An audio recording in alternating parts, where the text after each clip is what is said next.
મહાનગરપાલિકા દ્વારા જેમ સામાન્ય નાગરિકો પાસેથી તેઓની મિલકત માટે મિલકત વેરો વસૂલ કરવામાં આવે છે, તેમ કેન્દ્ર સરકાર અને રાજ્ય સરકાર વિભાગની જે કાંઈ મિલકતો છે તેના માટે મિલકત વેરાની જગ્યાએ સર્વિસ ચાર્જ વસૂલવાનું કેન્દ્ર સરકાર અને રાજ્ય સરકાર દ્વારા નિયત કરવામાં આવેલ છે.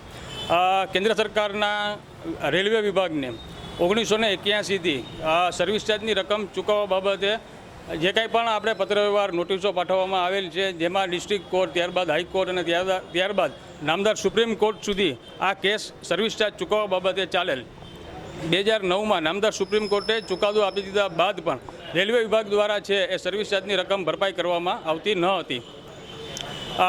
નામદાર સુપ્રીમ કોર્ટના ચુકાદામાં એક MOUનો પણ શરત મેન્શન કરવામાં આવેલ અને આ અનુસાર MOU કરવા બાબતે પણ રેલવેને અનેક પત્રવ્યવહાર કર્યા બાદ ડિસેમ્બર 23માં રેલવે વિભાગ દ્વારા MOU કરવામાં આવેલ.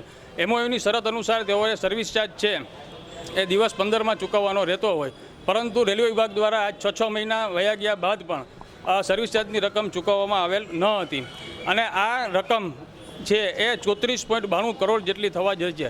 અને જેમ સામાન્ય નાગરિકોને આપણે નાની રકમ માટે પણ મિલકતો જપ્તીમાં લઈ છીએ, તો પછી આ રેલવે વિભાગની 34.92 કરોડ જેટલી રકમ બાકી રોકાતી હોય અને મહાનગરપાલિકા દ્વારા અનેક નોટિસો પાઠવ્યા બાદ પણ મિટિંગો કર્યા બાદ પણ સર્વિસ ચાર્જની રકમ ભરપાઈ ન કરતા આજ રોજ રેલવે વિભાગની આ મિલકત છે એ જપ્તીમાં લેવામાં આવેલ છે.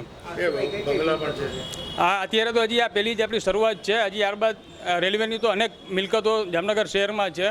આજે આપણે આ મેઇન ઓફિસ એમની જપ્તીમાં લીધેલ છે, ત્યારબાદ છે એમના રેસિડન્સ પણ છે અને ત્યારબાદ કોમર્શિયલ ગોડાઉનો છે.